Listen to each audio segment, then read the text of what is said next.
Hey guys, Amber here. Today I'm going to show you how to change your clickers on your Skidoo and give a brief explanation of what that means. So first, let's start off with a basic understanding of our clutch. Snowmobiles have a clutch system. The basic function of a snowmobile's clutch is to transfer the power generated from the engine to the shafts, which in turn helps propel the machine forward. The clutch system on any snowmobile is also known as a continuously variable transmission, or CVT. On a snowmobile, we have a primary and a secondary clutch, and the belt connects the two together. Your clutches have two different parts, a stationary sheave and a movable sheave. This allows the clutch to open axially. On our primary clutch, we also have weights that essentially look like a curved finger. The bolt or clicker setting would be connected to the base. The bolt is on the outside of your clutch, while the weights are on the inside. When you change your clicker setting on your Skidoo, it changes the ramp angle of the weights. When you hit the throttle and the RPMs increase, enough centrifugal force is generated, opening the weights and bringing the two sheaves closer together. At this point, the clutch engages and the belt begins to spin. This brings power to the secondary clutch, which is connected to the jack shaft. The jack shaft brings power to the chain case, which turns the track on your snowmobile and propels it forward. When you reach top speeds, the primary clutch will close, allowing the belt to spin as fast as the RPMs. Moving your clickers up will steepen the angle on the ramp and increase your RPMs, as it takes more RPMs to overcome a steeper angle. So in turn, it revs quicker. Similarly, moving your clickers down would do the opposite. Each number is supposed to be 200 RPMs up or down, but most guys claim it's closer to 300 to 400 RPMs.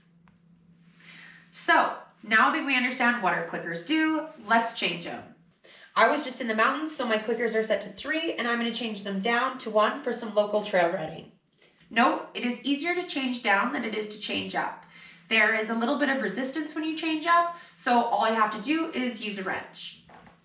We have 3 bolts on our primary clutch, and they are all marked on the head with numbers. Whichever number the hash mark is pointing to is the clicker setting you are currently at. It's important to note that you don't want to back off this nut too much because you don't want it to fall off or lose it, just enough to be able to turn and adjust the numbers.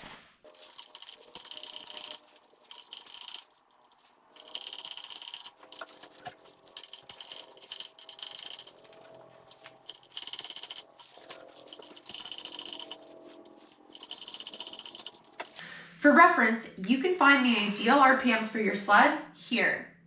Refer to your RPMs at wide open throttle to see if your clickers are adjusted right. For example, if I am at wide open throttle and my RPMs are maxing out over 8,000 RPMs, I probably need to adjust my clickers down. Similarly, if I am at wide open throttle and maxing out around 7,500 RPMs, I definitely need to go up.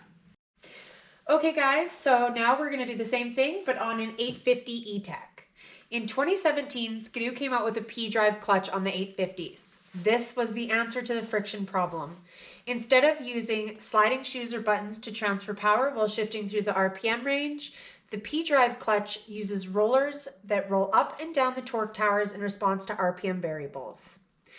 Changing the clickers is essentially the same as on the 800 E-Tec. We are going to start by loosening off the Torx head bolt with the tool provided.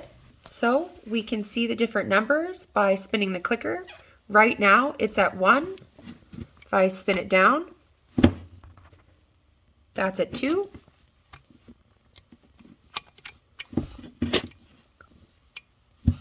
And 3 is designated with an indent, not a number.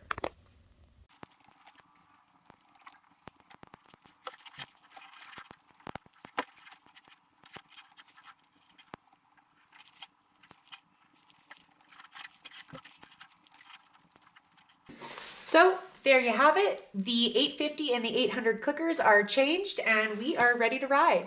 I hope this brief explanation gives a better understanding of your clickers and clutch. I have attached 2 30-second clips to help give more of a visual understanding. Thank you so much for watching. Please leave any comments or questions below.